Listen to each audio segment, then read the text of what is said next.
The Cowboys move on. They're going to play your 49ers, this vaunted defense, in 49er land. If we see this Cowboys team that we saw on Monday night, Dak Prescott playing the same way he did, not turning the ball over, Tony Pollard and Zeke running the ball effectively, what's this outcome going to look like? Well, Mitchell, it's going to be crazy. Well, first off, the two guys that are up for Defensive Player of the Year, Micah Parsons and Nick Bosa, get to go head to head in a way. They don't play at the same time. They'll never be on the field together. But I think they both get to showcase their ability. But I think obviously San Francisco has the better team. They have more weapons offensively. Offensively, Dallas has a really good quarterback in Dak Prescott. CeeDee Lamb's a really good receiver. They inconsistent everywhere else. Dalton Schultz, Stanford guy, has been consistent he had a really big game this past game against Tampa. They have two really good running backs when they're healthy. And so they have a solid O-line. But this game is going to be won or lost in the trenches for both sides. San Francisco's offensive line is going to have to stop Dallas's defensive line, who's really dynamic, even outside of Micah Parsons. They have a lot of pass rushers that can get home. They can get home with four rushers. And Dan Quinn is a great defense coordinator. So it's going to be a great game. Brock Purdy, another chance for him to show what he can do. For whatever criticisms he's gotten, they are unwarranted. If he was a top 3 pick, playing as well as he has, going undefeated, they would be talking about he's the face of the league. If he was the number 3 pick, if you were talking about Trevor Lawrence playing like this, if you're talking about Zach Wilson playing like this throughout any stretch of his career, you'd be talking about the future of the league. You'd be talking about Mahomes and all those guys. I mean, Brandon Ayuk took away what would have been the catch of the playoffs, the throw of the playoffs, and really catapulted him in a cool conversation. And so that's unfortunate. But he would have had 4 passing touchdowns in that game. 1 rushing, so it had 5 touchdowns in one game. Is a heck of a game for an undrafted or for a 7th-round pick. And I see Dallas making it a game, no question. They have too many. They have a really good defense. Trayvon Diggs is one of the best corners in the National Football League. Played even better than he did last year, and he was an All-Pro last year. Micah Parsons, we talked about him, really dynamic. I think they're going to expose Van Der Esch. I think they're going to find Van Der Esch every chance they get. If they try to cover Christian McCaffrey with Van Der Esch, San Francisco will be raining confetti and going to the NFC Championship game, wherever that will be. If the Dallas Cowboys decide, hey, we're going to cover everybody else because you still got Daboll to deal with. You still got George Kittle to deal with. Brandon Ayuk has come into his own. You have to deal with all those guys, Elijah Mitchell and Christian McCaffrey, and they can all be on the field at the same time. That's not illegal, and guarantee you Kyle Shanahan will find a way to get it done. What are they going to do about that? They can't create all those matchups. On the flip side, San Francisco literally has an all-pro at all 3 levels, has a first-team all-pro at all 3 levels, not just at a pass rusher. You have John Bosa, first-team all-pro. Fred Warner, first-team all-pro. Talanoa Hufanga, first-team all-pro. So it's not just going to be sweet. It's going to be a heck of a game. Well, Rich, I don't want to take anything away from Brock Purdy's accomplishments because what he's done since coming into this league has been nothing short of historic. But if you look at the teams he's played against, I mean, let's be honest here. He's playing the Buccaneers. He's playing the Seahawks. He's playing the Commanders, the Raiders, the Cardinals. I get it. 2 of those teams are playoff teams, but they aren't true contenders. The Cowboys, this team, is in that conversation as a contender. This is going to be the toughest matchup of his young professional career. The Cowboys have some heavy hitters defensively too. How much does this moment affect Brock Purdy? Is it too big for him? It's not too big for him, Mitchell. It's not too big. I don't think it's going to be too big. I don't think he even thinks about it. I think sometimes ignorance is bliss. Ignorance is bliss, Mitchell. Sometimes you're too young to know that you don't know. Like, hey, I'm not worried about it because I don't know how big the stakes are. I don't have enough time to think about it. Now, next year, after he goes through everything and he gets a chance to take a deep breath and, introspect and think about, man, this was really cool. Then he may understand, hey, coming into this game, like, expectations are elevated. Like, it's crazy. But when you're young, you're just kind of going. He's just doing his job.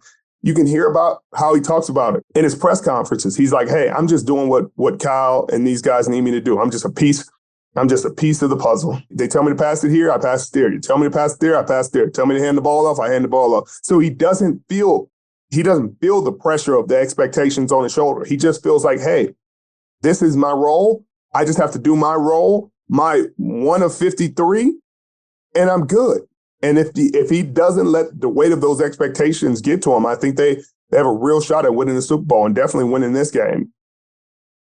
Well, Rich, let's keep it in the NFC. We got an NFC East matchup. 3 NFC East teams made it to the divisional round, which is insane. Let's not pull the historical clip of us calling them a dumpster fire at the beginning of the year, because we were wrong on that, to say the least. But this is another great matchup. The Giants, we talked about it a couple of days ago. They're clicking at the right time, and they're going to be playing the Eagles, which are a bit of a mystery team with the Lane Johnson issue, with the injury at quarterback, Jalen Hurts. Richard, who do you like in this game? Vegas has it a Philly minus 7.5 point spread right now.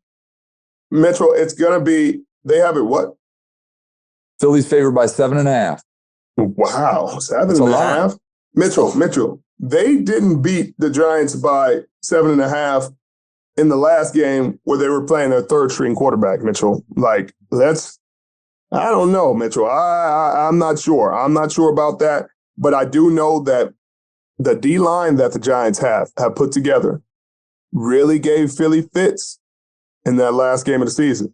And people weren't paying attention because they're like, hey, this is an easy game for Philly. Giants aren't playing their starters on offense. They were playing them on defense. And Dexter Lawrence, Leonard Williams, Kayvon Thibodeau, they can make this game a lot harder than it's supposed to be for the Philadelphia Eagles. So 7.5 when they won by 6 with David Webb at quarterback for the Giants. I wouldn't Vegas. I might actually let me go. Hold on, Mitchell. I'll be right back. I gotta go. Let me just put something in real quick before they change their mind, because I think the Giants are going to come to play. I think Wink is going to have a great plan. He had a great plan in that game. And that was like a sampler game. That was a game they didn't need, but it was a game, hey, in case we see these guys again, let's try a few things. And I think they found a few things that worked. They have confidence. Adoree Jackson really played a solid game. Obviously, Jefferson, he had a lot of help. There were guys all over the place that were helping, but he played a really good game against Justin Jefferson. I think they'll try to do the same thing with A.J. Brown and try to make other people beat you. Don't be surprised, Mitchell, if it's a one-score game and it comes down to the last possession. And I have a lot of whatever. I'm not going to bet. I don't disagree with you necessarily, Richard. I think Giants are playing with house money right now. I don't think anyone expected them to make it this far. Brian Daboll has certainly, changed that organization quickly. And this revelation that is Danny Dimes at quarterback, he's coming to his own. He's made me somewhat a believer in this team. And not to say I don't like the Eagles, because I do. Don't forget we got a first-team All-Pro, friend of the program, Darius Big Play Slay on the opposite side of that football. And Richard, the reality is the Eagles have a hell of a front seven, and they got Bradbury and Slay in the secondary. I like the Eagles in this game, long-term. I like the Eagles in the NFC. But the big questions are up front. It's going to be offensively for the Eagles. How healthy is Jalen Hurts? And how much of an issue is Lane Johnson's injury going to really cause for this team? And those are questions that we haven't seen answered yet. So this game might be pretty tight. You are right. It's going to be tighter than 7.5, and that's no question. And we talk about Big Play Slay being an All-Pro. James Bradbury just got his first All-Pro after the Giants. This team, if they're playing, released him.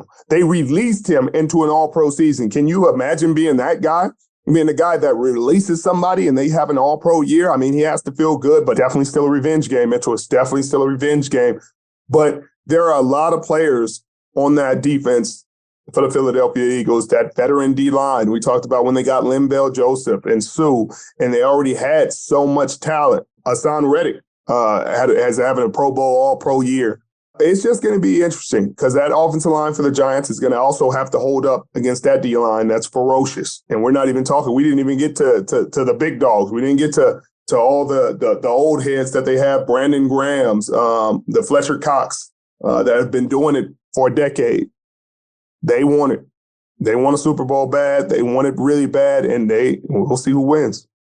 Well, I know that Philly fan base wants another Super Bowl as well, so I'm sure they're going to be active come this weekend. AFC talk time here, Richard. And let's start with the Bengals and the Bills. This is a matchup that we saw the game paused, obviously, with Damar Hamlin, and now we have this rematch. Obviously, the Bengals are dealing with some injuries up front. We talked about that on the last podcast. The Bills are dealing with a lot of issues in terms of turning the ball over. This game, Vegas sees it as a Buffalo Bills favorite at 4.5 points. But this game is going to be an interesting one. It's going to set up, it's going to ultimately eliminate one of the top quarterbacks in the NFL. Who do you see coming out victorious? What do you like about this matchup between the Bengals and Bills? Well, I'm going to tell you first, Mitchell, what I don't like. I don't like that it's played in Buffalo. I don't like that at all. I think the Bengals are going to beat them in that game. I think the Bengals were going to beat them in that game. They drove down the field, they scored, they looked to be right where they needed to be in command of that game. It did not look like it was going to be that close. The Bills had not been playing well against good teams, and the Bengals were hot as fish grease. So for this game not to be played at a neutral site is kind of frustrating because the Bengals didn't do anything wrong. Obviously DeMar's okay and healthy and got out of the hospital, but the Bills were punished in the end for that. Because if they would have won that game, then this scenario would be flipped. And we'd be talking about the Buffalo coming to Cincinnati to come into the jungle to play this game. And I think that's unfair, first off. I do think it's going to be tough with that offensive line, but I would say if Buffalo had Von Miller, I would give them this game. I'd have them at that point spread. But without Von Miller, Joe Burrow is a hard boy to beat. He's a hard one to take down. And last year, I remember the game. He got beat. He took a beating, Mitchell, 9 sacks, got hit I don't know how many times. And they won that game. And so even with the offensive line issues, he's shown in the playoffs the ability to overcome that. And those receivers that he has have shown the ability to overcome that. And that defense is scrappy and hard to deal with. And they have belief. They believe that they're supposed to be there. Last year, it was kind of a flash in the pans. We don't know if we're supposed to be here. Now they know they're supposed to be there. They're fighting their butts off. Had a really good game, hard-fought division game that they just won. On the flip side, I know Buffalo is hungry for a win, but they have to stop turning the ball over. They have to. Josh Allen has been he's leading the league in interceptions. He's got 22 turnovers. That has to change. That defense is starting to click. They're starting to find their footing. They started to find it a little bit in the Miami game, but that was a dogfight that it shouldn't have been against Skylar Thompson, and they could have lost that game. So I still got the same Super Bowl matchup that I've been talking about. It's the 49ers and Bengals. I like the Bengals as well, Rich. This is going to be an incredibly tight game. Quite frankly, these first 3 games we talked about, all 4 games are outstanding matchups. This is going to be a great weekend of football. Let's move over to the Jaguars and the Chiefs. This is a game the Jaguars, frankly, probably should not have been in if coaching were a thing in that Chargers game, but they're here. And this is another team playing with some house money, much like the Giants. They're an 8.5-point dog at Kansas City. Trevor Lawrence, bit of a coming out party in that second half. Does he continue the hot hand? Is this a game, Richard? I don't know, Mitchell, because I don't know who Trevor Lawrence really is, Mitchell. A guy that throws 4 interceptions and a half of football in the playoffs is a guy I can't trust. Sure, he threw touchdowns in the second half and it came back. Great game planning. But 4 interceptions, 3 to 1 guy, that's going to leave me. It's going to take a while to get that taste out of my mouth and for me to erase that and really trust him as a quarterback. Defensively, they're starting to get scrappy. They're starting to find something. I think they found something in the second half of that ball game. They're finding confidence. They got playmakers. They got D-line who can really start to get hot at any time. Offensively, they got a veteran group of receivers. They got Christian Kirk, who's played. Zay Jones played a really good game, and then you got Marvin Jones, who's been really good in this league for a long time. But it's a lot to overcome Patrick Mahomes and Andy Reid in the playoffs, man. They don't lose very often, and when they lose, it's a dogfight, and it comes down to the last second. I don't see them losing.